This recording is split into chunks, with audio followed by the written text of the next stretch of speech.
is a great software program for creating simple screen print designs. You first will want to create a new document, which will set the width, height, and CMYK color mode for screen printing. If you were to digitally print, you would want the color mode to be RGB, which will give you more natural colors, but CMYK allows you to color separate easier for screen printing. Once you have all of this set, go ahead and click OK. Now let's go over some of the tools that you will use when you're creating a design for screen printing. First, over here you have the pick tool, and you also have the freehand pick tool, which we will demonstrate later, and how you can pick an object or an object within an object using these tools. Another tool that you will commonly use are the shape tools right here, in which you can create a shape and then even wrap text around that tape to give it a warped effect. Speaking of text, right here is the text tool, which is where the tool you will use to add text to the design. Up top here we have many other tools that you will commonly use. Within File, you have Import and Save As. Within Edit, you can undo, redo, cut, copy, and paste. And you can also select or find and replace, which these tools can be very handy when separating colors. The View tool is a lot like the Window tool, which decides what exactly is visible when you're working within the canvas. The Layout is primarily just for the actual page setup and is rarely actually adjusted. The Object window is where you will actually change many different things for objects as far as transformations, alignment, and even the order. It is also where you can come to group or ungroup objects and even convert or join to curves. The effects tools are where you can actually add many different effects to text and images. And the bitmaps also correlate with these effects when you're actually working with the bitmap, just like you would in Photoshop and be able to add different effects to an image. This is also where you convert a bitmap to a vector through the tracing tools. Over here we have the text tools, which again, once you've added text to the canvas, you can then edit the text, effects, and so forth from here. Within the window, we actually decide what all is visible in our workspace, especially over here on the right. The most common tools you use here on the right are the Object Manager, the Object Properties, and the Text Properties. You could choose which windows are actually visible by using the plus sign down here. Now let's go ahead and add some text. And once you've added text, you can then choose your actual font. And then you can resize it. If you hold the Shift key down, you'll actually resize it proportionately. Again, you can use the pick tool to move it where you want. And then over here at Object Properties, we actually can change the color of the artwork and even add an outline. So the uniform fill is actually the color.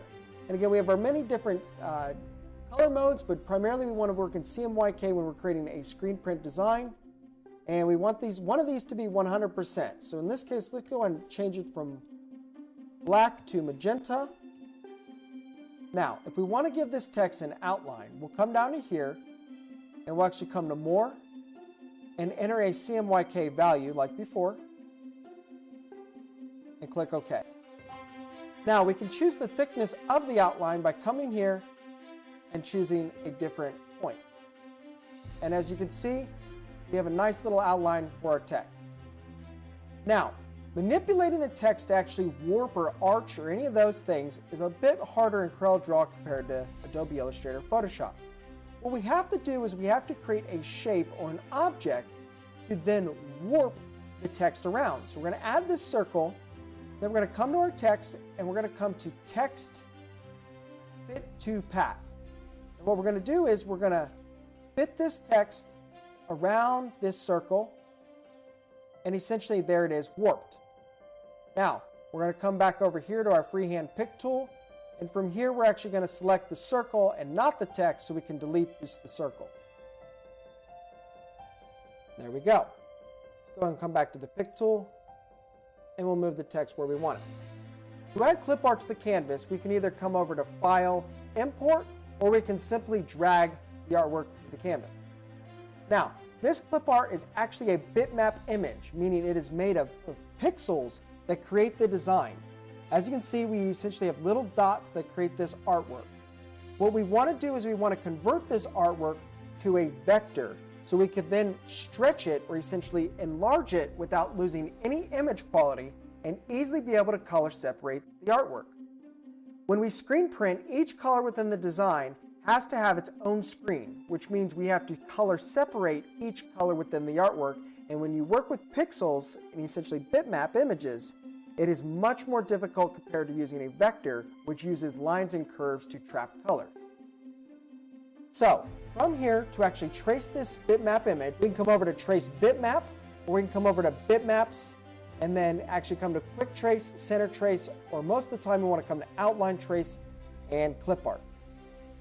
From here, we'll click on Reduce Bitmap. And from here, CorelDraw is actually going to trace the bitmap and convert it to a vector. We can choose the actual amount of smoothing, detail, and corner smoothness, and make adjustments from there, and then the vector will convert. As you can see, that actually did something there.